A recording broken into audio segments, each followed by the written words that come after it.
He kōna ipurangi tēnei nā te reo irirangi o Aotearoa.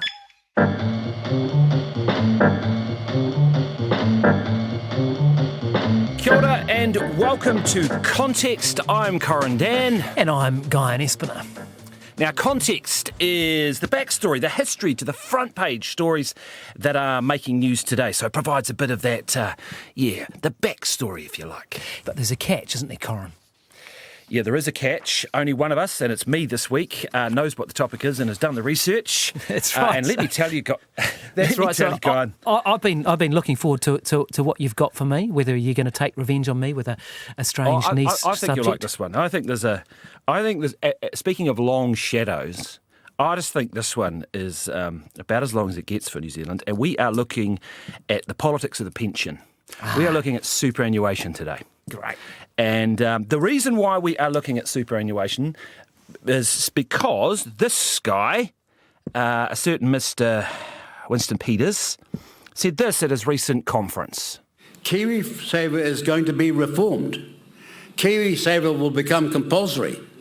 Both the employee and the employer contributions will be increased to at least 8% first, then later to 10%. But here's the difference. KiwiSavers and employers will receive tax cuts to cover the increases. So you would be well aware, Guyon, that this has been something that Mr. Peters has been a fan of for a long time, hasn't he? Oh, well, that's right. And I think it was 1998, might have been 1999, where he put... No, it was 98. I'll take a punt on that. Where he put a compulsory super referendum to the country and lost. Oh, yeah, he lost. We'll talk about that. It was in the 80 or 90%. So he was voted down on that. But yeah, maybe his time's come. Yeah, maybe his time's come. Yeah. It's interesting, isn't it? Because one of the things about that, just before I move on, is that it's being talked about now because, of course, Australia does have that compulsory system with 12%. And if you look at our voluntary system, which we've got as KiwiSaver, ours is about 120 odd billion. Any guesses as to what Australia's is racked up to? I would estimate over 2 trillion. And counting. Yeah. What is it? I found a figure of 4.2 trillion. Is that right? And yeah. They're pushing it up to 12% contribution. Yeah. So it's amazing, a lot of amazing, people, I guess, look enviously, don't they, at that Australian system, and they say... Yeah. A lot of serious people say that is the major difference between the two economies and how much better they are doing. The depth of their capital markets and the fact that they've saved more of their own money, can control more of their own assets. So, yeah, it's and I'm sure you'll get to this too, but we could have been in a similar position if it wasn't for some certain politicians in the mid-70s. Massive sliding doors moment for New Zealand, eh? Yeah, Massive. Absolutely. It really is. The other thing that also came up, and the other reason why I had a crack at this is because we do have in this country, and this isn't new, this is the whole thing. We've got this bulge in the population. We've known for so long that the baby boomers, as they retired, so many of them, that we were going to struggle to pay. There simply wasn't going to be enough workers to pay for people who have retired. So let's just have a little listen. This has also come up because Treasury put out their long-term fiscal update just a week or so back. Treasury has warned the retirement age and GST would need to gradually increase over the next 40 years to solve New Zealand's fiscal challenges. In its long-term fiscal forecast, it says the pension age would need to rise to 72 by 2065 and GST to 32% by the same year. Yeah, so you would have covered a couple of those, wouldn't you, over your time? Yeah, they're pretty useful documents, aren't they? And when Treasury does this long-term fiscal planning, and you think, oh, gee, this is the consequences if we don't act now. And I can't see a lot of appetite for people wanting to pay 32% GST. Can you? You know, the key stat that people need to get in their heads here is that. This is straight from there. It says, in the 60s there were 7 New Zealanders aged 15 to 64 for every Kiwi aged over 65. So you had 7 for every one pensioner. Now there are 4, and it's projected in 2065 there'll be 2, supporting every pensioner, and that's obviously not sustainable. And that's due to demographic collapse too, and the birth rates. I think we're down to about 1.6, aren't we? Where obviously you'd need 2.1 births per woman to replace the population. So that's a factor there too. The demographics are changing, and it's incredibly challenging, isn't it, to support that? It is. It's really interesting because the Retirement Commissioner, for one, is someone who doesn't actually support raising the age. There are people out there who argue that, whilst there's some who argue, it's completely unsustainable what we've got with super and the age has got to rise and we've got to do something, and that's been an argument for so long. There are those who argue that actually, we are at about 5% of GDP. I was going to say, it's around there, isn't it? OECD is like 10% the average pension for a lot of countries in the OECD. So it's but I think what Treasury was kind of saying was that it was quite timid, but they were basically saying, you've just got to do something, start something now. Just start taking the steps towards it. You don't have to do it right now, but you're going to have to. That's the thing, and it was the policy of the outgoing Bill English government, wasn't it, that he lost in 2017 to Jacinda Ardern, but the National Party's policy then was to raise it to 67, and you do it gradually, and you do it a month a year, or whatever the target is, and you let people know. I guess and I'm pretty comfortable with that, but then I'm what's called a knowledge worker now. I might get booted out by AI at some point. But it's the hard thing isn't it, is for people who use their bodies and their hands for work, and you don't particularly want to be clambering across roofs at 66 years old. No, and you've got to deal with the issue of Māori and Pacifica who tend to die earlier. We know that for a fact. And then so there's equity issues there that are going to have to be addressed. I think National White will have another go at it. What do you think? I think that Werka Willis has signalled that as a party, not as a government I would policy, say so. Yeah, they'll go into that election. Crack. Any government that involves Winston Peters is never going to get that across the line, and that's just the reality. But they may well go into the election, the 2026 election, with that as a policy. Wouldn't be surprised. And ACT would obviously support that too, I'm pretty sure.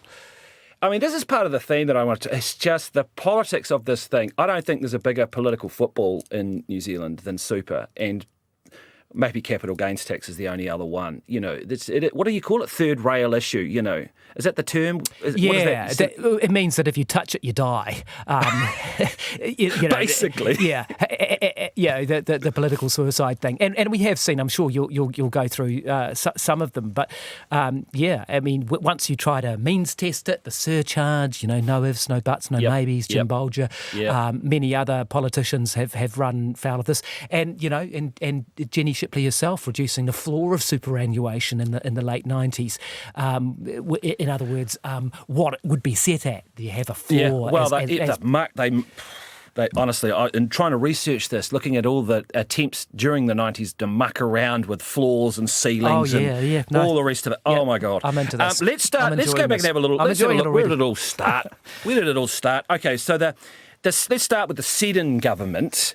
They brought in. There'd been some talk about retirement sort of compulsory savings schemes, private savings schemes. But the Seddon government came up with the Old Age Pension Act. It was from general taxation, which is significant. It wasn't a private sort of scheme or a KiwiSaver type scheme.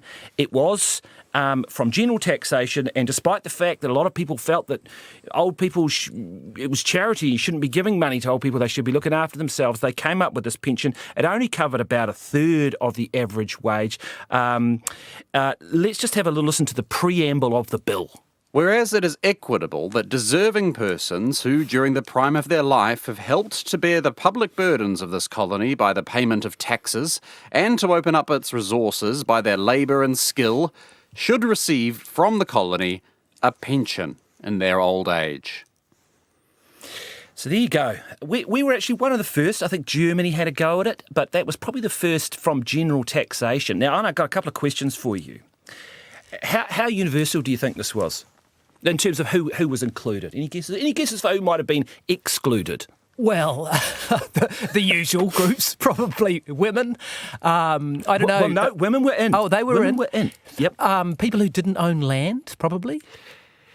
No, so this is where it gets complicated. The one group that was just completely cut out were Asian New Zealanders Really? who happened Yeah. to be here. They got a totally horrific treatment as early New Zealanders. I think we did apologise eventually. we had the poll tax, didn't we? Yeah. No, they went and they just weren't there. Now Māori were there and they weren't. They were there, but there was a means test on this. So means tests, from what I can see, means tests were actually pretty normal. Yeah. So there was a means test on this thing, right? And so your land and your holdings and your income and all that sort of stuff was tested. Māori, of course, it was deemed if you had ancestral lands, then of course you were cut out of it. So it meant that obviously not as many Māori as should have perhaps got it. But here's the real kicker. So they could get it, but they often got a lower amount, and they had difficulty because you had to go to a magistrate to prove that you were eligible for the pension. Do you believe that? You had to go, and it was a public hearing. Really? So, and you had a moral test. Yeah. Wow. This is everyone. This is not just Māori who had to go to a magistrate to get it, because you had to prove that you obviously the means test that you didn't have these assets, but you also had to prove you were good character, and that you were sober for at least 5 years. Is that right? And of course, one of the problems for Māori too was that they often were difficult to prove their age. So they had difficulties giving birth certificates and proving that they were of the right age, because it started at 65. Oh, was it 65? Yes, it was. I think I'm pretty sure it was 65. I'd have to double check that. Yeah. So it was, but it was a pension, and Seddon got a lot of criticism for it. From what I can see, people thought it was socialism. They thought that's not the job of the government to be doing that for. But he was quite concerned about a lot of single men, a lot of old gold miners and stuff. So yeah, that was pretty interesting. And then so we had a pension. We had an old age pension, and then, of course, it got boosted, I think, or sort of turbocharged when this government came along. Let's have a listen to the next piece of audio. The opposition leader, the Honourable Adam Hamilton, has stated that his party will not cut pensions. His statement has no meaning at all, for the simple reason that he cannot avoid cutting pensions and free benefits. The destruction of the Social Security Act by the Nationalists, if returned, will immediately inflict loss on all pensioners and recipients of benefits. Old people will be deprived of 7 and 6 a week. Instead of getting 30 shillings a week, as from the beginning of April next, they would be given 22 and 6 a week. Any guesses who that might be? Is that savage? Or is Yes, it is. It is. It was a bit hard to find the audio that I was looking for. It's amazing that we've got audio back of Savage. That's great. It is. Well, he was so he was knew the power of instrumental in radio. the welfare state too, wasn't he? And He was the cradle. So his Cradle to term, Grave, Cradle to the 1935 Grave. was it? The Yes. Savage government came in. Yeah. Yep. So he, from what I could see, he significantly boosted the old age pension as it was. He did a bunch. Made it easier for. Got rid of Asians were included. They called them Asiatic. Just crazy stuff, isn't it? Yeah. It was such a strange, hard to understand, isn't it? And they removed the asset testing from Māori land, which was Okay. clearly unfair. So it became a lot easier to get. They also set up a 2-tiered system, which I found quite interesting too. So they had the old age pension, which was the existing one. That was means tested, and that was for really people who had nothing. And then they also brought in a universal superannuation for everyone that wasn't means tested, but it was quite low. It was just £10. So they had this 2-tiered system, and they raised taxes by 5% to pay for all of this on earnings, which I suppose is not an insignificant amount. All right. I think that's enough of the old history on super, because I think we want to get to the exciting stuff, don't we? And okay, so put yourself in the 70s in New Zealand. Bill Rowling is the Prime Minister. He comes up with, you can tell it, you're nodding, you know what he comes up with. He comes up with a compulsory savings scheme, which is very similar to what Australia's got now, passes it into law, and then it gets nuked by somebody. Let's have a listen to the election advert that put that to bed in the 1975 election. Shortly, Labour will be taking millions out of our pay packets each week and spending it. In just 7 years, they'll have enough money to buy every share in every public company in New Zealand. Soon, they could buy all the farms. Indeed, one day, the government could wind up owning literally everything. And you know what that's called, don't you? Isn't that great? Wasn't that known as the dancing Cossacks? Because you can't see that if you're listening on audio alone. But they had Cossacks dancing across with the obvious references to communism and the Bolsheviks. And it was made by Hanna-Barbera. Is that Hanna-Barbera? Is that how you say it? It's the very famous cartoon company, which would have cost them a lot of money back in the day. But extremely effective. And Muldoon, of course, won that election and then cancelled the thing, didn't he? From memory, he cancelled it by press release, and I think there was some sort of court case over it. But regardless, I mean, he canned it, didn't he? He sure did. I mean, as you say, sliding doors moment. Isn't that extraordinary, the way that... So in that ad, they basically were arguing that it was communism. And let's be clear that there was in the 70s, we're still in a Cold War environment.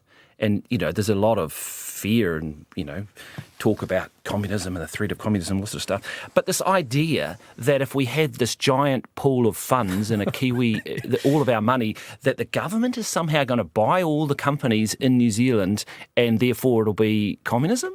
It's bizarre and an unhinged idea. Obviously praying to those fears, as you say. Vietnam War in full swing. It was a little bit after that, I suppose. But that fear of communism and the Cold War definitely at play. So playing into those fears. But an unhinged argument, really. Yeah. Hey, let's have a listen, because what Muldoon actually came up with, which is basically the superannuation scheme we have today, was arguably also as problematic for politics and this country, because he came up with a gold-plated scheme that people, and once you give people something, of course, it's very hard to take it away. His was, of course, he proposed in that campaign that he would replace it with national superannuation, eligibility starting at 60. A superannuation couple received 80% of the average wage. Now, at the moment, it's 66%. And it was considered the most generous scheme in the world anywhere. And you can imagine people got quite attached to that. But let's have a listen to him arguing for this scheme. Here's what national superannuation will mean to you. If you're a housewife, you'll receive as much as, say, a working man receives. If you're a superannuitant, you'll receive national superannuation in addition to your current superannuation without a means test. If you're an age pensioner, you'll in effect receive around a 30% increase in your pension without a means test.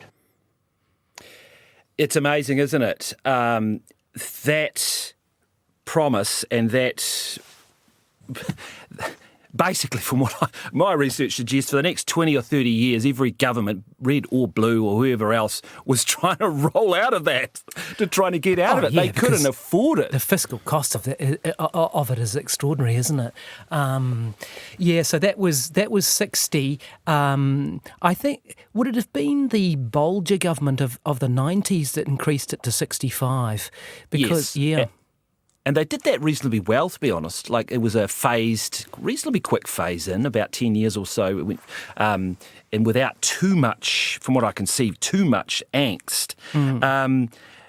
But there are some, and I'll be interested to know what you think of this, there are some who think, this whole period of the Labour proposal and then Muldoon coming in with super was one of the biggest mistakes this country has ever made. There are those certainly who make that case that...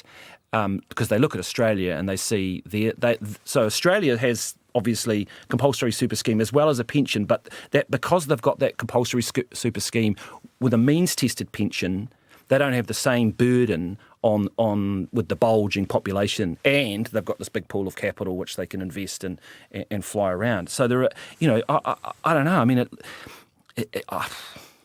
lot of angst, that policy being so generous. But I don't know, but in saying that, let's actually be fair here. Do you think there's some good things about super? I mean, there's some equity issues there that are good, right? Yeah, I mean, I suppose the thing that comes to mind first is that rates of poverty for older people, when you look at UN reports and other international comparisons, New Zealand's done incredibly well in that regard. And I know this is an argument that's been brought up that we don't look after people at the other end. The child poverty rates have been pretty bad, and international comparisons have not looked on us that favourably, whereas rates of poverty for older New Zealanders have been pretty good in terms of international comparison. So I guess that's the main one, right?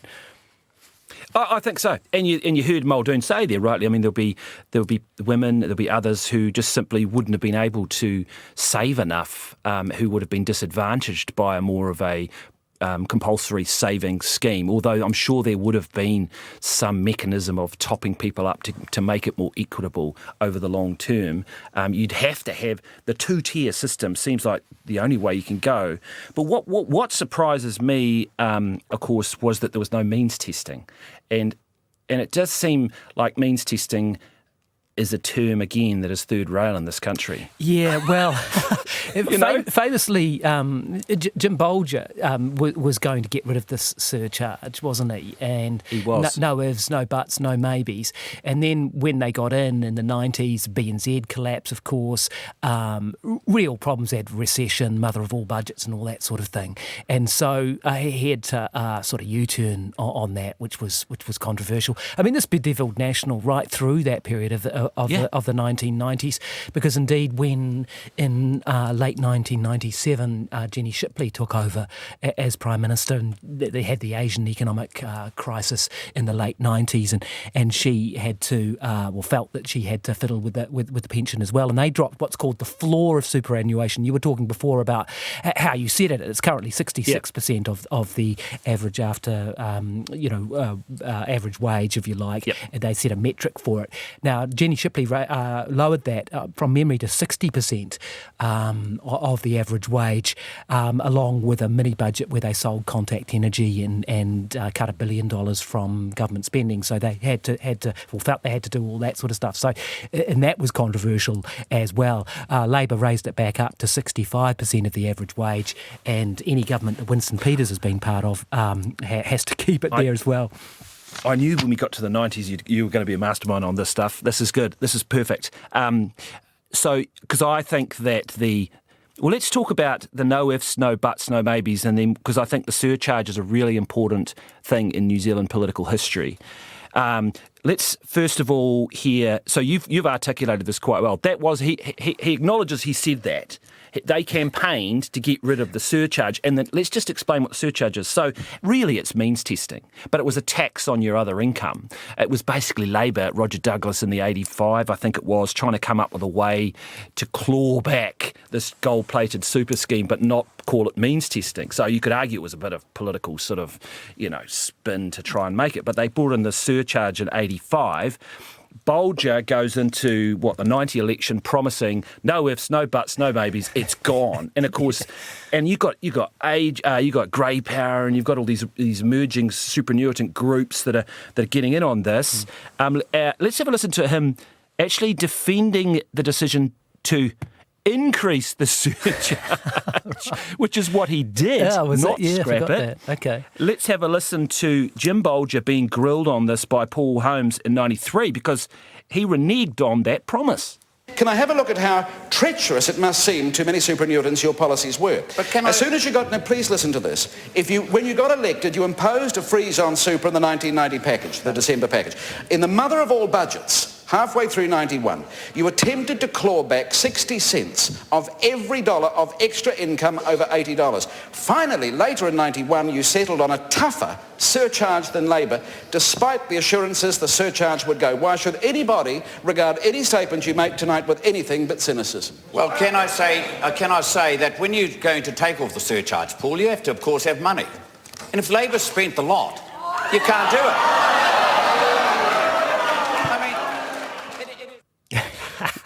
That's amazing, eh? Good old Paul Holmes. It's good stuff. Paul Holmes was amazing. Yeah, it was great. I was watching him and listening him back. He was really good. So is that the 1993 leaders debate, is it? Or, yep, it was. Yeah. Yep, and they were giving each other death on that. Now, that, I think, and I'm going to get you to talk about this because you talked to Bolger in your Ninth Floor series about this. I just think that broken promise was such a big broken promise that I think that sent shockwaves through governments for years, because politicians, you might even draw a bow to say you got MMP or contributed, because people were so betrayed by that. But he then, of course, argued he had to. Let's have a listen to you talking to him a few years back for the Ninth Floor about that no ifs, no buts, no maybes. I sleep comfortably on that because I know it was absolutely the right thing to do. That was a big hit on your credibility that you took Absolutely. personally, because you had said no ifs, Correct. no buts, no maybes. Absolutely. There was no equivocation on that. But that was the right thing to do, rather than giving money to those who could survive quite well without it. Well, you're taking it from those who were struggling. Couldn't justify that if you're talking about a fair and equitable society. And those retirees who sort of never forgave me, well, I'm sorry, but we have to deal with the cards we're dealt with, and clearly the cards we're dealt with on election day or the day after the election in 1990 were vastly different than the cards that were allegedly on the table the day before.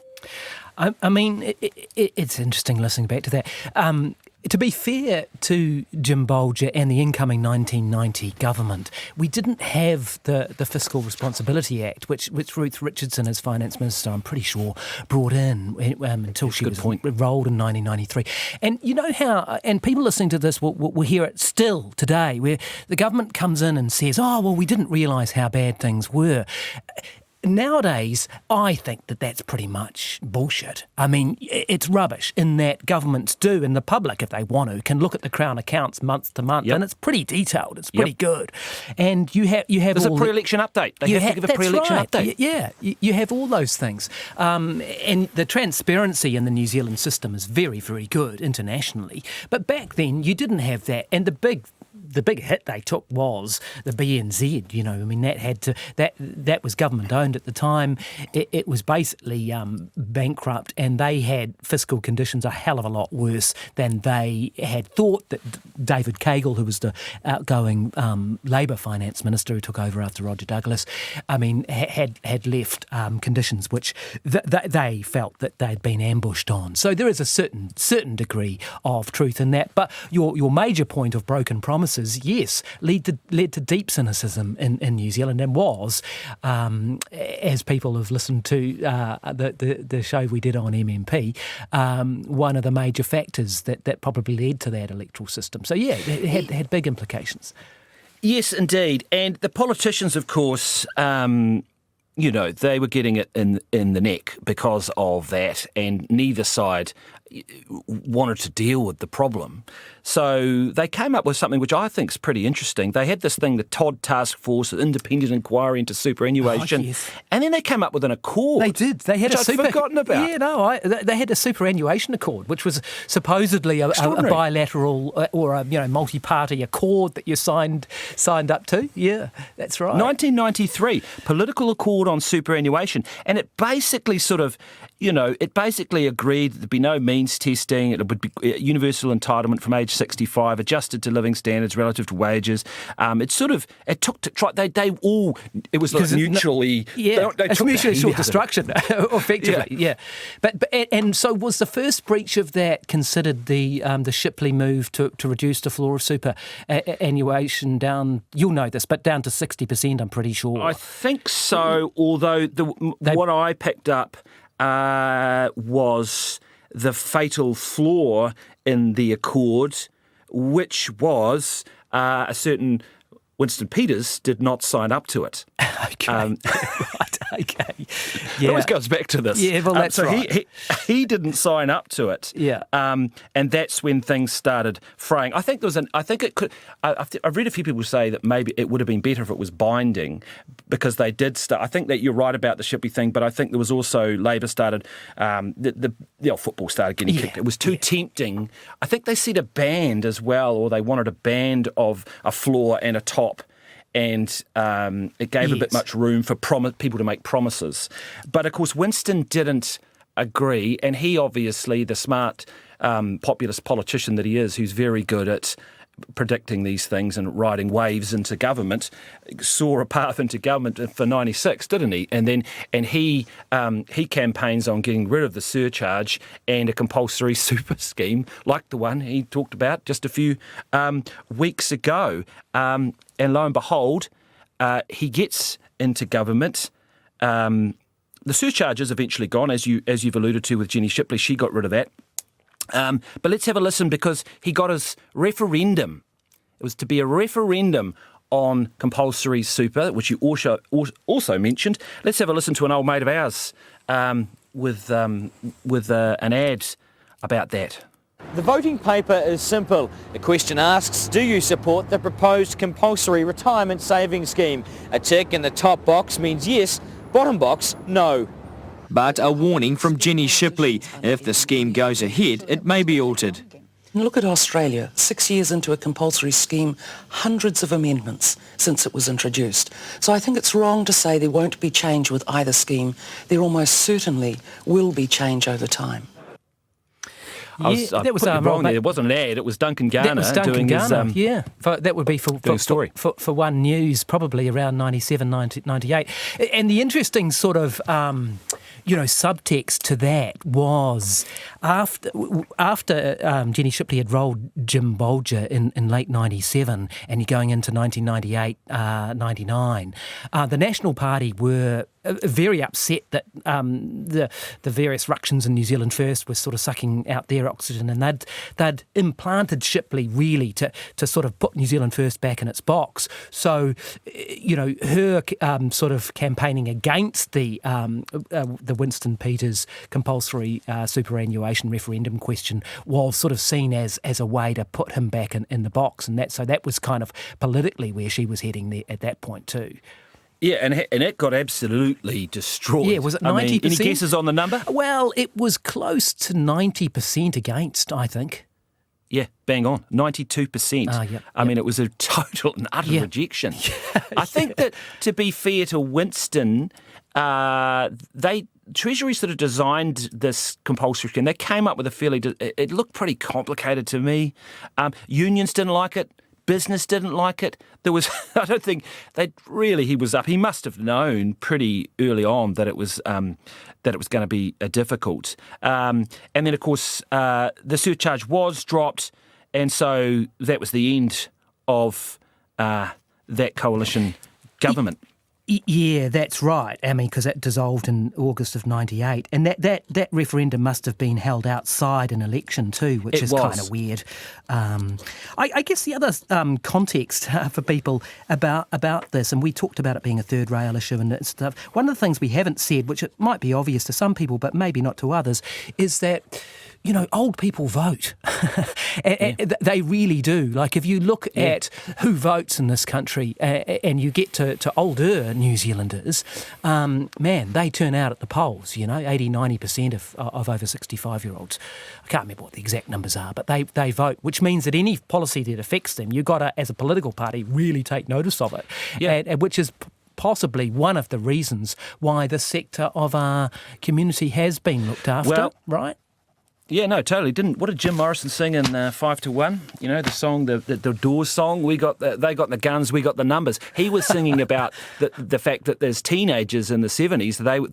They were the baby boom. They had the numbers. Well, of course, that baby boom bulge that has gone right through. Absolutely, you're absolutely right. And I suppose, I think it obviously affected how Labour then went into 99. And I keep coming back to this idea that why. You look around the world, you look at Australia, you look at early New Zealand, means testing wasn't controversial.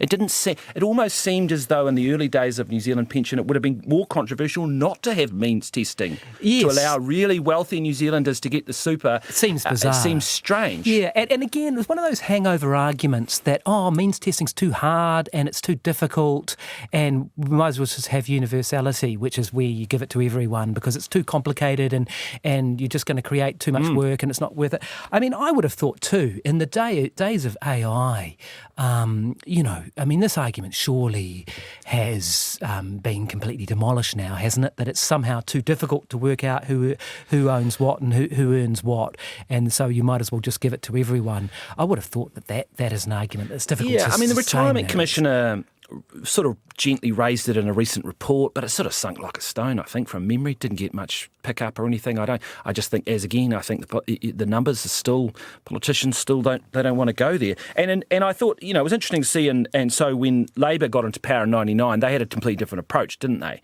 They went, all right, first things first, we've got to deal with this bulge in the population. How are we going to deal with it? We come up with the Cullen Fund, the super fund, a sovereign wealth fund, like an entirely separate fund where we would take money from surpluses that the government is supposed to run, apparently, and put it into a separate fund and invest it. And that's actually worked pretty well. Yeah, it has. I mean, you'd be hard to find someone serious who doesn't think that was a good idea, although that was tinkered with quite a bit too, wasn't it? I mean, I remember that when Bill English and John Key got in the GFC, they stopped making contributions to that super fund. For a long time. Yeah, I think it was about $2 billion a year that they were supposed to be putting in, something around that. And was that right, roughly? And they said, nah, we're not going to do it because famously Bill English was saying, well, would you borrow to save? And it wasn't a bad argument, but I suppose we all do that to a degree, don't we? With our mortgages and things. But they suspended those contributions, didn't they? They did. From what I can see, it was 2009, right? And it didn't come back until about 2017. Yes, I think. I think Joyce probably, as Stephen Joyce, as finance minister after Bill English, when John Key left, and Bill English took over leadership, he might have made the first contribution again in that 2017 period, right? I mean, there's a really complicated formula for how they make that contribution, but I think from what I can see, it started again in 2017. I think National now Nicola Willis remains committed, but the contributions are fairly small because the fund is big. It's up around $100 billion or getting near that mark, and starts paying out in 2031 maybe, or a little bit later there, but it changes depending on the forecasts of the government's books about when you need it and when you don't need it. So it's a very complicated system. Anyway, so that gets set up. That's just there to smooth over the bulge, right? Yeah. It's not there to pay everyone's super, is it? It's just to get through the bulge of the baby boomers. Yeah, that's right. But it's, and you have to give it to Michael Cullen, the late Sir Michael Cullen. I mean, he had a big impact on New Zealand, didn't he? Huge. With working for families and in tandem with Jim Addington, the Kiwi Bank, I suppose, although he wasn't initially a fan. But yeah, most famously, as you say, with the Cullen Fund. And then, in quite towards the end of that Labour term, he came up with a savings scheme, a savings scheme for everyone. It was not compulsory. Let's have a little listen to him talking about it. Everyone knows what it is now. They've probably got one and they can probably see it on their phone. So the KiwiSaver scheme is designed to give hundreds of thousands of ordinary New Zealanders the chance to save in a simple and effective and low-cost way through the workplace. It's a voluntary scheme, but it's an opt-out scheme rather than an opt-in scheme. This doesn't replace New Zealand superannuation, but it will enable very large numbers of people to save to add to New Zealand superannuation when they retire and to enjoy a higher standard of living. Yeah. Can you remember what the conditions were when it was pretty generous when it kicked off to get everyone in there? Yes. Didn't you get $1,095 or something weird like that? Yeah. What was the number? You got a one-off $1,000. There was a kickstart payment of $1,000, right? And then you got your tax credits as well. Yeah. So you could get a couple of grand early on. But National axed that in the end, didn't they? Yeah, it's been whittled right back. As conditions, and even in this last budget, That's wasn't right. it? They've reduced it back to $250 odd as the tax credit, but they have committed to increasing the amount, the compulsory amount, or the amount that you put into up to 4%, which is a good thing because ours is very low, the contribution rate compared to say Australia. So we're kind of going full circle there now, and we're finishing up. It's an interesting position because you've got Winston out there who's going to be campaigning on making KiwiSaver compulsory, along with somehow finding some tax cuts to pay to soften the blow. That's the bit where he's never so good, is it? About actually giving us the numbers about how much that would actually cost. But there was some maths that said it would be many billions. So it is expensive. Yeah, if you were going to compensate by a tax cut. Weirdly, given he had the 92% who slammed him in this referendum, I suspect he'd have more support now, would he? Oh, I think so, yeah. Because so many people are in KiwiSaver. I mean, we should say that there are a million. I think there's still a million who aren't, but there's 2 or 3 million who are, at least. I can't remember the exact number, but most New Zealanders end up in it and see the benefit of it. Have you been looking at yours recently? Mine's been going bananas. I often look at mine. I've got mine on, but it got a hammering in the tariff when the tariffs when Trump was, but just recently it's been going up. The US stock markets have had an incredible 6-week run, but I did note the UK central bank warning about the AI bubble bursting, and that is my grave fear.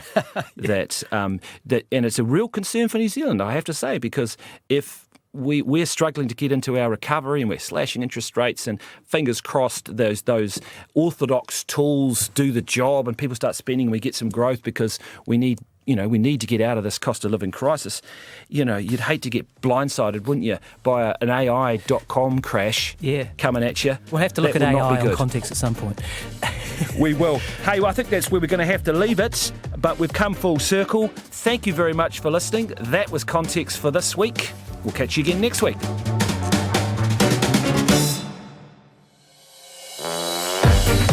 Thanks for listening. You can follow and listen to Context for free at rnz.co.nz or wherever you get your podcasts. You can also watch the show on YouTube.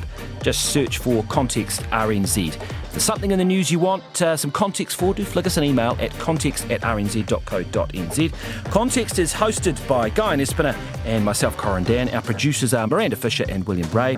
Our sound and video engineer is Corey Fui Maonu. And Jordan Edwards is our Wellington studio operator. Our production coordinator is Brianna Uritich Gregg, and the executive producer is Tim Watkin.